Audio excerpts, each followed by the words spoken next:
আসসালামু আলাইকুম। আজকে কথা বলবো কিডনির মধ্যে পাথর হয় সেই ব্যাপার নিয়ে।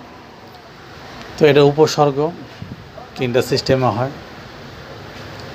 একটা হইল ব্যথা।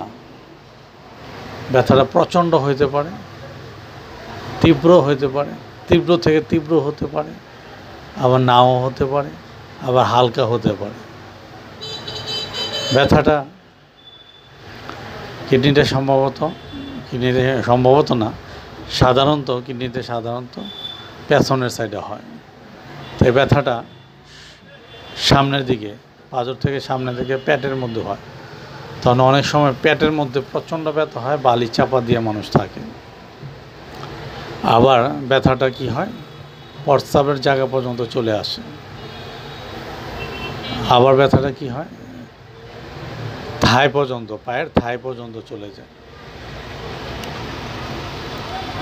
এত ব্যথা হয় মানুষ তখন টিকতে পারে না, প্রচণ্ড। আবার কখনো ব্যথা হয় না, মানুষ বুঝতেও পারে না। আবার প্রস্রাব দিয়ে রক্ত বের হতে পারে, তখন মনে করবেন যে এই লক্ষণগুলা।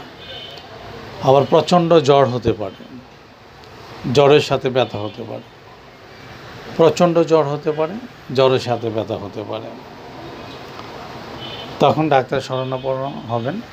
ডাক্তাররা প্রাথমিক ট্রিটমেন্ট দিবে। যদি ট্রিটমেন্টে পরিবর্তন না হয় তো কিছু পরীক্ষা প্রয়োজন হলে পরীক্ষা দিবে।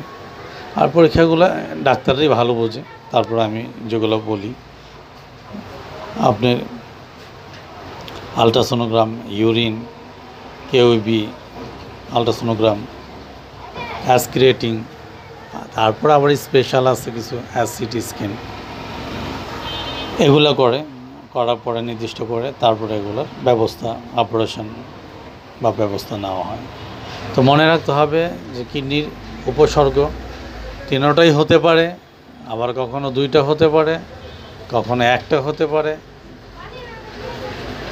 তো এগুলোর জন্য খামখেয়ালি না করে অবশ্যই ভালো কিডনি বিশেষজ্ঞ ডাক্তারের পরামর্শ নেবেন। রোগ নিয়ে দেরি না করে অবশ্যই চিকিৎসা করবেন। সঠিক চিকিৎসা, সঠিক সিদ্ধান্ত নেবেন। আর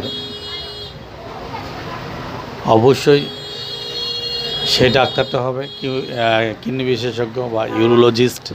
খেয়াল রাখবেন। এ বলে শেষ করছি। আসসালামু আলাইকুম।